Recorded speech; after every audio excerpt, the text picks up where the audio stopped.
President Trump said, we're not getting a nuclear, Iran, you won't have a nuclear bomb, he meant it. And we sent those B-2s halfway around the world, and they never noticed. When he said, we're not going to tolerate trafficking drugs anymore in our hemisphere, we treat them like the Al-Qaeda of the Western Hemisphere, he meant it, and we're executing that. When you said, Mr. President, we're securing the border, the military was proud to do their part alongside Homeland Security to do that. Same thing with Iran right now, ensuring that they have all the options to make a deal. They should not pursue nuclear capabilities. We will be prepared to deliver whatever this president expects of the War Department.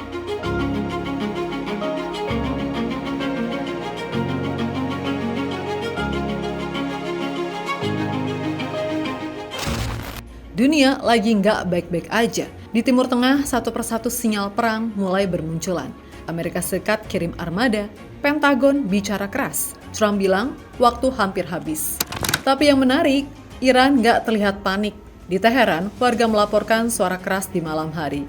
Diduga sistem pertahanan udara aktif, bukan serangan, latihan.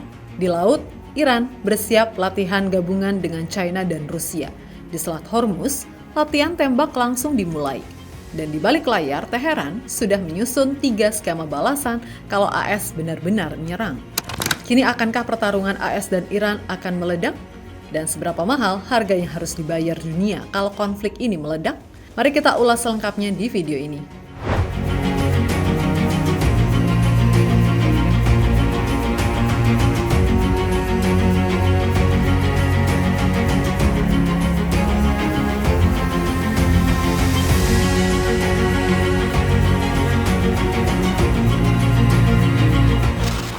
Amerika Serikat sekarang nggak lagi pakai bahasa abu-abu. Dari Pentagon, pesan yang keluar jelas. Militer AS siap menyerang Iran kapan saja jika diperintahkan Presiden. Pernyataan tersebut disampaikan langsung oleh Menteri Pertahanan AS, Pete Hegseth. Ia menegaskan bahwa Iran tidak boleh memiliki senjata nuklir dan militer AS siap menjalankan apapun yang diminta Presiden. President Trump said, we're not getting a nuclear, Iran, you won't have a nuclear bomb, he meant it. And we sent those B-2s halfway around the world, and they never noticed. When he said, we're not going to tolerate trafficking drugs anymore in our hemisphere, we treat them like the Al-Qaeda of the Western Hemisphere, he meant it, and we're executing that. When you said, Mr. President, we're securing the border, the military was proud to do their part alongside Homeland Security to do that. Same thing with Iran right now, ensuring that they have all the options to make a deal. They should not pursue nuclear capabilities. We will be prepared to deliver whatever this president expects of the War Department. Hegseth bahkan menyebut bahwa AS sedang mengembalikan deterrence global setelah menurutnya dunia terlalu lama melihat Amerika ragu-ragu. Menurut dia, setiap operasi besar yang dilakukan AS adalah pesan langsung ke semua ibu kota dunia. Ketika Presiden Trump berbicara, dia benar-benar serius. Ancaman itu bukan cuman kata-kata. Di kawasan Timur Tengah, Amerika mengirim kekuatan laut besar-besaran, termasuk kapal induk USS Abraham Lincoln, beserta kapal pengawalnya. Presiden Donald Trump sendiri mengumumkan lewat Truth Social dengan nada yang sangat terbuka. Ia menyebut armada itu sebagai Massive Armada dan mengatakan kapal induk tersebut siap bersedia dan mampu untuk segera melaksanakan misinya dengan kecepatan dan kekerasan jika perlu. Trump juga mengaitkan langsung pergerakan militer ini dengan tekanan diplomatik. Ia memperingatkan bahwa waktu Iran hampir habis untuk kembali ke meja perundingan nuklir. Time is running out, make a deal. Trump bahkan mengingatkan Iran pada Operation Midnight Hammers, serangan udara sebelumnya terhadap fasilitas nuklir Iran, dan menyebut bahwa serangan berikutnya akan jauh lebih buruk jika Iran tetap menolak kesepakatan. Di titik ini, posisi AS terlihat jelas. Ancaman militer dipakai sebagai alat tekan utama, bukan sekedar latar belakang diplomasi. Ancaman terbuka dari Washington langsung dijawab Teheran. Menteri Luar Negeri Iran, Abbas Araghchi, menegaskan bahwa Iran tidak berada dalam posisi defensif pasif. Dalam pernyataan resminya di X, Araghchi menyatakan bahwa angkatan bersenjata Iran sudah berada pada tingkat kesiapan tertinggi. Ia menekankan bahwa Iran tidak berbicara dalam konteks teori, melainkan berdasarkan pengalaman tempur nyata. Iran, kata Araghchi, telah mengambil pelajaran penting dari Perang 12 Hari, konflik besar sebelumnya yang melibatkan Israel dan Amerika Serikat. Namun di saat yang sama, Iran juga secara eksplisit membedakan antara kesiapan militer dan niat politik. Arakci menegaskan bahwa Teheran tetap membuka ruang diplomasi, khususnya terkait isu nuklir, dengan satu syarat utama, tanpa paksaan dan ancaman. Ia juga kembali menegaskan posisi lama Iran soal senjata nuklir. Senjata semacam itu tidak memiliki tempat dalam perhitungan keamanan kita, dan kita tidak pernah berupaya untuk memperolehnya. Dengan pernyataan ini, Iran mengirim 2 pesan sekaligus ke Washington. Jangan salah hitung, balasan akan cepat dan keras. Ke dunia internasional, Iran mengklaim tetap berada di jalur non-nuklir. Dan justru di titik inilah eskalasi menjadi lebih sensitif. Setiap pergerakan pasukan mulai dibaca sebagai sinyal perang.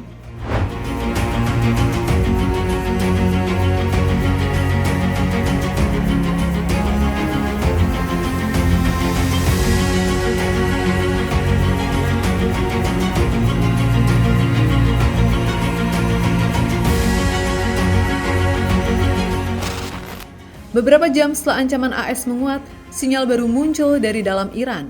Di Teheran, tepatnya di kawasan Yaftabad, warga melaporkan suara keras di malam hari.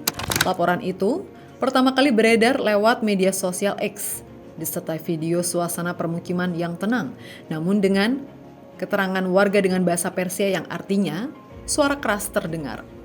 Penilaian sementara menyebut suara tersebut kemungkinan besar berasal dari latihan atau uji kesiapan sistem pertahanan udara, bukan respon terhadap serangan nyata. Artinya penting, karena ini menunjukkan Iran mulai mengaktifkan pertahanan aktif di level domestik, bukan sekedar menaikkan retorika. Konflik sudah masuk tahap antisipasi aktif, bukan sekedar saling gertak.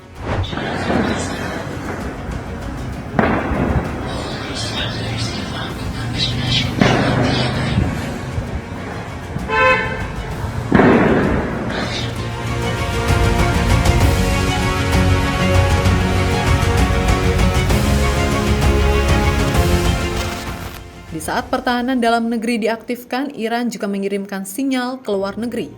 Menurut laporan Globe Eye News, yang sudah diverifikasi Grok bersumber dari Al Jazeera, Iran akan menggelar latihan laut bersama China dan Rusia di Laut Oman dan Samudra Hindia bagian utara.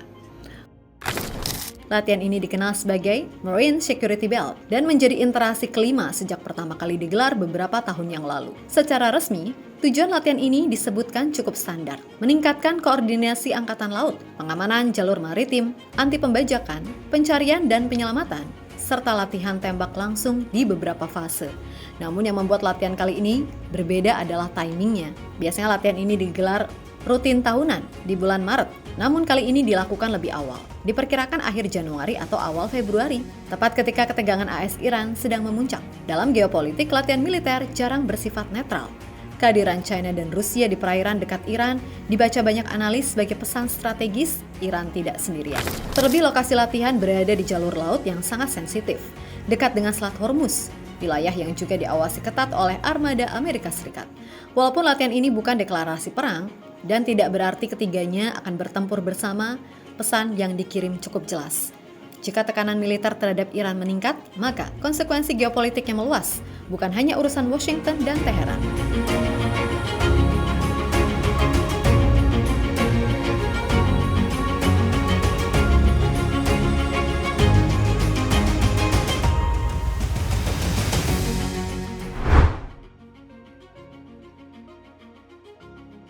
Jika Amerika meluncurkan serangan pertamanya, Iran bisa membalas dengan 3 skema balasan sekaligus.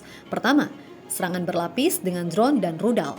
Menurut CNN, Iran selama puluhan tahun mempersiapkan diri untuk perang asimetris melawan Amerika Serikat. Iran diyakini memiliki ribuan rudal balistik dan drone yang berada dalam jangkauan langsung. Pasukan AS di Timur Tengah, pangkalan militer AS, serta Israel. Contohnya terlihat pada serangan balasan Juni lalu, saat Iran meluncurkan gelombang misil dan drone yang menembus pertahanan udara Israel. Seorang pakar keamanan Iran dari Washington Institute, Farzin Nadimi, menilai, jika mereka melihat ini sebagai perang terakhir yang menentukan eksistensi, mereka mungkin akan mengerahkan semua yang mereka miliki. Dari sisi Amerika, Menteri Luar Negeri AS, Marco Rubio, mengakui tingkat resikonya. Kami memiliki 30 hingga 40 ribu pasukan Amerika di 8 atau 9 fasilitas di wilayah tersebut. Semuanya berada dalam jangkauan drone dan rudal balistik jarak pendek Iran. Artinya jelas, meskipun teknologi AS canggih, biaya serangan terhadap Iran akan sangat mahal. Kedua, dengan perang tidak langsung, dengan mobilisasi proksi, Iran juga punya opsi balasan tanpa mengibarkan bendera perang langsung.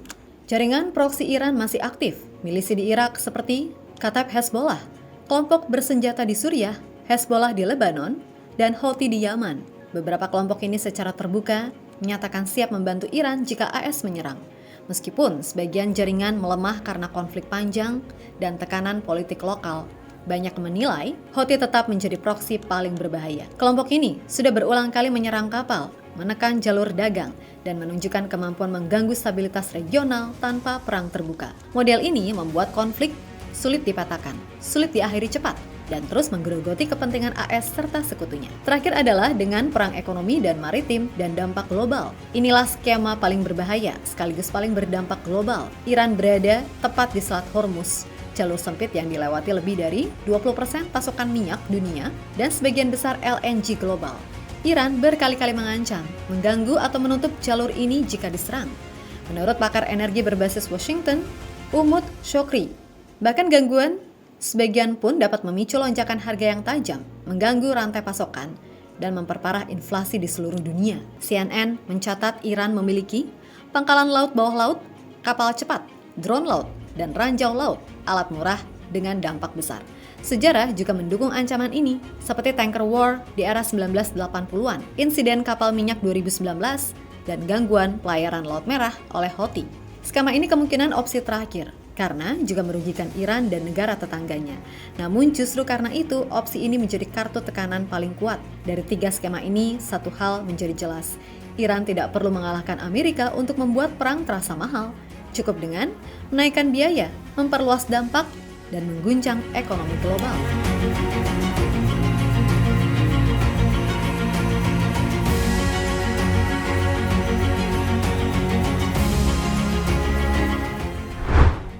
Di tengah semua kesiapan militer tersebut, Iran menegaskan satu hal penting. Mereka tidak menutup pintu diplomasi. Menteri Luar Negeri Iran, Abbas Araghchi, menyatakan Iran tetap terbuka pada kesepakatan nuklir yang adil dan sejahtera, tanpa ancaman, tanpa intimidasi. Artinya pesan Iran jelas, kesiapan perang adalah alat pencegah, bukan tujuan utama. Bagi Amerika Serikat, tekanan militer dimaksudkan untuk memaksa kesepakatan. Bagi Iran, kesiapan balasan dimaksudkan untuk menaikkan biaya perang.